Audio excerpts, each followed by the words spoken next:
हाँ तो गाइस, सबसे पहले मैं आपको एक छोटी सी चीज़ इन्फॉर्म कर दूं। देखिए, जैसे हमने फोर्थ सेमेस्टर वाले स्टूडेंट्स को असाइनमेंट प्रोवाइड कराए थे, इसी टाइप से हम सेकंड सेमेस्टर वाले स्टूडेंट्स को भी solved hand written assignment provide कराएंगे। तो आपको टेंशन लेने की कोई जरूरत नहीं है, बस चैनल को सब्सक्राइब कर लेना, बेल आइकन दबा देना, ताकि आपको solved hand written assignment timely provide कराया जा सके। अब बात करते हैं भाई आपके असाइनमेंट की। देखिए, आपको असाइनमेंट आप जानते हो अभी डेट फिक्स नहीं हुई है, ठीक है।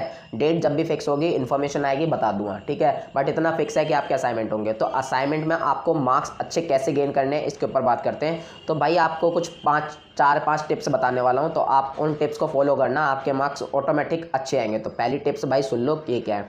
आपको जो अपना जो आंसर होता है वो A4 शीट में लिखना होगा। ये बेसिक सी चीज़ है। इन्फॉर्मेशन जब आएगी गाइडलाइंस में भी तो साफ साफ लिखा होगा, A4 शीट में आपको आंसर लिखना होता है, ठीक है। आप A4 शीट भाई कोई भी हो सकती है, आपकी लाइनों वाली भी हो सकती है, बिना लाइनों वाली भी हो सकती है, वो आपकी मर्जी है, ठीक है ना। आप जो मर्जी यूज़ करना।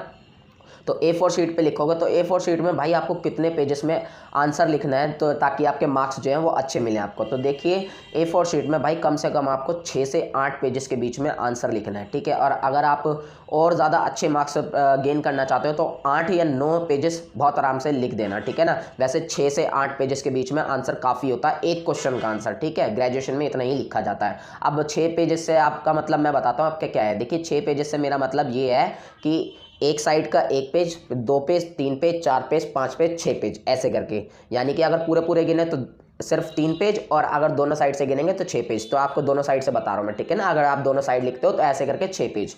समझ चुके होगे आप मेरी बात। तो कम से कम भाई 6 से 8 पेजेस के बीच में एक अच्छा आंसर माना जाता है। तो 6 से 8 पेजेस के बीच में आपको एक आंसर लिखना है। तो ये टिप आप फॉलो करना। इससे कम लिखोगे तो भाई मार्क्स अच्छे नहीं आएंगे, फेल होने के चांसेस होते हैं, आपकी बैक भी आ सकती है।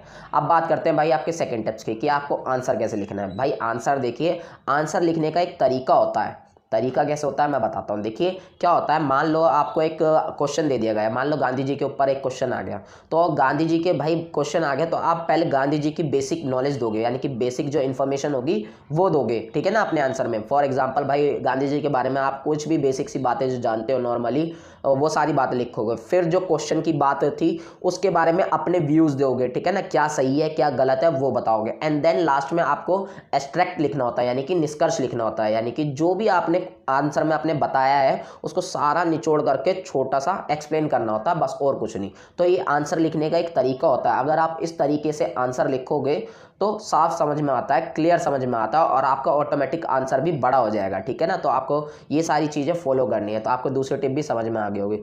बात करते हैं भाई तीसरी टिप की। तीसरी टिप देखो भाई तभी फॉलो करना जब आपके पास टाइम हो।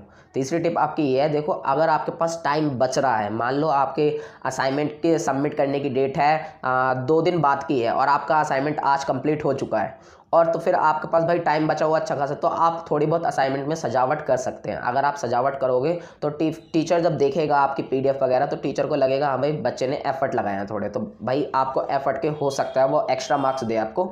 तो अगर आपके पास टाइम है भाई तभी फॉलो करना ये टिप्स, अदरवाइज मत करना, ठीक है। अदरवाइज मत करना, क्योंकि बहुत से लोग जो है वो नहीं करते हैं क्योंकि टाइम नहीं बचता उनके पास। बट आप अच्छे हो लिखने में, आप जल्दी लिख लोगे, जल्दी कर लोगे आप अपना असाइनमेंट, तो आप सजावट भी कर देना, बहुत अच्छे मार्क्स आपके आ जाएंगे। अब ये लास्ट टिप मैं आपको बता रहा हूँ, और ये सबसे इंपॉर्टेंट टिप है। इंपॉर्टेंट टिप तो ये क्यों है अभी बताता हूँ। देखिए भाई आपको आंसर जो है, जो असाइनमेंट के क्वेश्चन आएंगे आपके पास, जब भी आएंगे बता दूंगा, ठीक है, ये उसकी टेंशन मत लेना।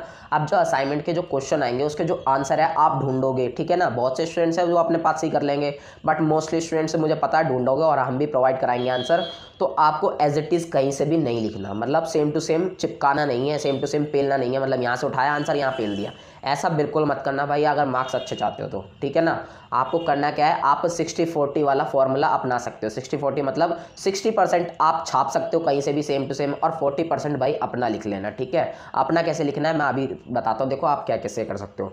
मान लो कि हमने आपको आंसर प्रोवाइड करा दिया एक क्वेश्चन का, ये आंसर, तो आप इसका पहला जो पॉइंट है या पैराग्राफ है वो पढ़ो, आपको जो भी समझ में आया वो अपनी लैंग्वेज में लिख दो, बात खत्म।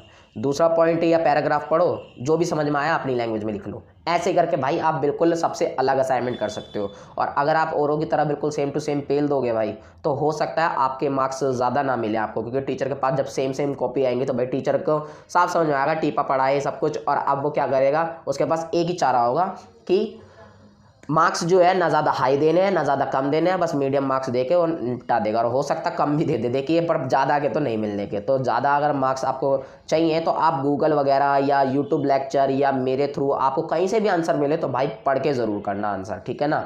पढ़ के उसे अपनी लैंग्वेज में लिखना, तब जाके आपका आंसर जो है वो बढ़िया आंसर कहलाएगा, ठीक है। तो आपको ये 4 टिप्स जो है फॉलो करनी है, अगर आप फॉलो करते हो तो आपके मार्क्स जो है ऑटोमेटिक अच्छे आएंगे। आप बस मेन टिप जो है वो ध्यान रखना कि आपको आंसर कहीं से एज इट इज़ नहीं टिपना, जो मैं आंसर प्रोवाइड कराऊंगा वो भी आप एज इट इज़ मत टिपना।